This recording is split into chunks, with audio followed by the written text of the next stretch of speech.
Many people have thought that spiritual growth is about what is supposed to happen on Sunday mornings. Like, I go to church to get my dose of God, or I attend on Sundays to get my weekly feeding. And although gathering together on Sunday mornings is important to us, we see growth happening through many types of connections, and is something that happens through more of a way of life. And Sunday mornings is just part of that way of life.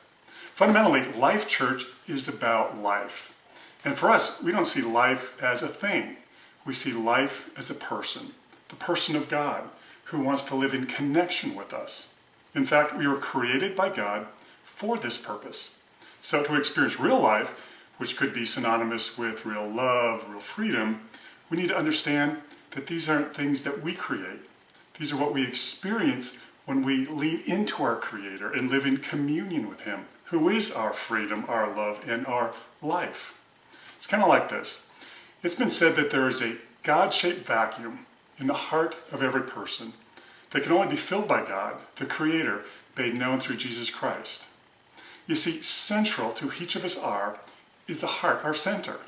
And every one of us tries to fill the vacuum of our hearts in attempts to feel worthy, so that we are motivated to fill our hearts with what we believe will help us feel significant or secure, and we think this is what will define our life and our worth as a person.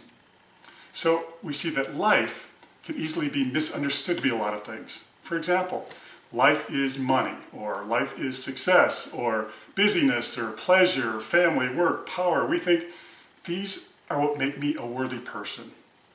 The problem is that we look other places other than God to fill our hearts, to give us life that can only bring a temporary, shallow sense of satisfaction. We see through a different lens.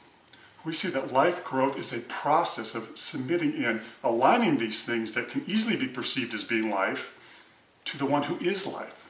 So growth isn't about a bad person becoming a better person, or something we measure on the outside, like saying I'm becoming richer or smarter or nicer or more religious. Growth is a process of progressively leaning into the one who is life and walking with Him in His path of relationship. So growth is all about relationship. And with any relationship, there are certain things we need to know and certain things we need to do to have and experience real connection. But out of one, ignorance, I didn't know. Or two, arrogance, I know what I believe, don't bother me with the facts. Or three, misinformation, someone told me the wrong thing. Because of these types of things, most of us have tended to miss the incredible wonders of real relationship with God and have leaned toward the fallback mode of being religious instead. Well, the opportunities that we are offering as a group of friends is to help us in this process of walking God's path of relationship. And what is outlined next is our plan for connections to help us grow in this process of relating with God and each other.